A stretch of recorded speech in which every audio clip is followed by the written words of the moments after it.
Good morning my dear friends.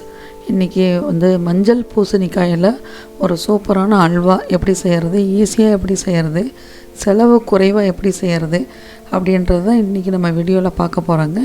ரொம்ப நாள் கழித்து உங்களுக்கு வீடியோ கொடுக்கறதுக்கு மன்னிக்கவும், கொஞ்சம் உடல்நலம் சரியில்லாத போயிடுச்சுங்க.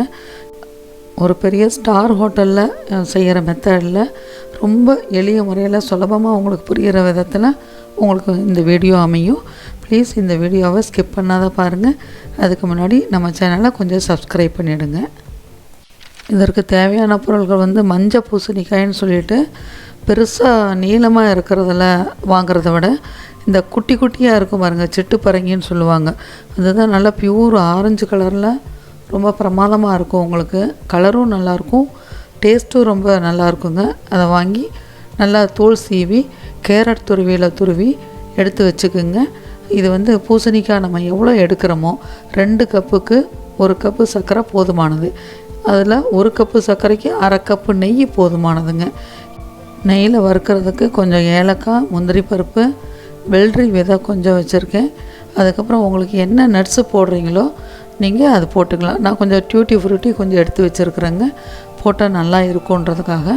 அது ரெஸ்டாரண்ட் ஸ்டைலு ஸ்டார் ஹோட்டலில் இது ரொம்ப பிரமாதமாக இந்த மாதிரி செய்வாங்க. அது இல்லாத கொஞ்சம் கேசரி பவுட்ரு, குங்குமப்பூ கொஞ்சம், ஏலக்காய் பவுட்ரு பண்ணது கொஞ்சம், இதெல்லாம் எடுத்து வச்சுருக்குறேங்க. இப்போ பூசணிக்காய் நல்லா துருவின பூசணிக்காயை ஒரு வெறும் வானலியில் போட்டு அடுப்பை சிம்மில் வச்சுட்டு நல்லா ஃப்ரை பண்ணிடணும்.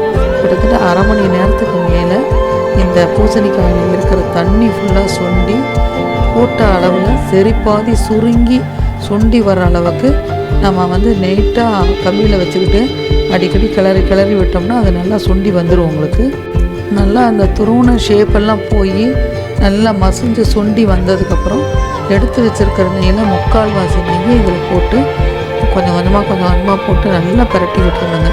அடிப்பத்துற மாதிரி தான் இருக்கும், ஆனால் அடி பத்தாதுங்க. கிளறிக்கிட்டே இருந்தால் அடி பத்தாது. எடுத்து வச்சுருக்கிற சர்க்கரையும் இதில் போட்டு திருப்பி நல்லா மிக்ஸ் பண்ணி அடுப்பை கம்மியில் வச்சு கலந்துக்கிட்டே வந்தீங்கன்னா அது எவ்வளோக்கு எவ்வளோ கெட்டியாச்சோ சுருங்குச்சோ அவ்வளோக்கு அவ்வளோ திருப்பி இந்த சர்க்கரை போட்டதுக்கப்புறம் மெல்ட் ஆகி கொஞ்சம் அப்படியே தளர்ந்து தண்ணியாக வந்துடும் உங்களுக்கு. அதுக்குள்ளார இன்னொரு வானலியில் கொஞ்சமாக நெய் விட்டு, மீதி இருக்கிற நெய்யை விட்டு எடுத்து வச்சுருக்கிற நெய்யில் வறுக்கிற எல்லா பொருளையும் போட்டு ஃப்ரை பண்ணி இந்த நம்ம மிக்ஸ் பண்ணி வச்சுருக்கிற இந்த அல்வா மிக்ஸில் போட்டுருணுங்க. நல்லா போட்டு கலந்து இப்போ நீங்கள் போடும்போதே உங்களுக்கு தெரிஞ்சிருக்கும்.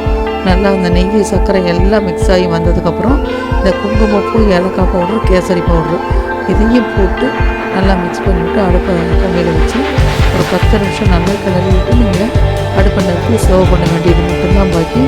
நல்லா திருநெல்வேலி அல்வா கலர் அப்படியே உங்களுக்கு வந்துடும். உங்களுக்கு இந்த பூசணிக்காய் அல்வாவில் இது நீங்கள் ஆரஞ்சு கலர் இன்னும் கொஞ்சம் வேணும் அப்படின்னா நீங்கள் வெனிலா எசன்ஸ் கொஞ்சம் விடலாம், இன்னும் கொஞ்சம் கேசரி பவுட்ரு சேர்த்தி போடலாம்.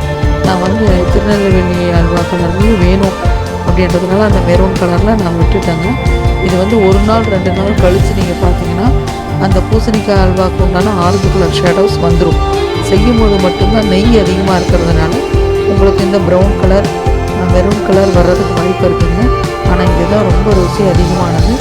ரொம்ப மிகவும் சுலபமாக ஈஸியாக உடனே எந்த ஃபங்க்ஷனாக இருந்தாலும் இல்லை நம்ம வீட்லேயே சும்மா டக்குன்னு செய்யக்கூடிய ஒரு அருமையான ரெசிபியில் இந்த ஸ்வீட்டு முதலெடுக்க பிடிக்குங்க.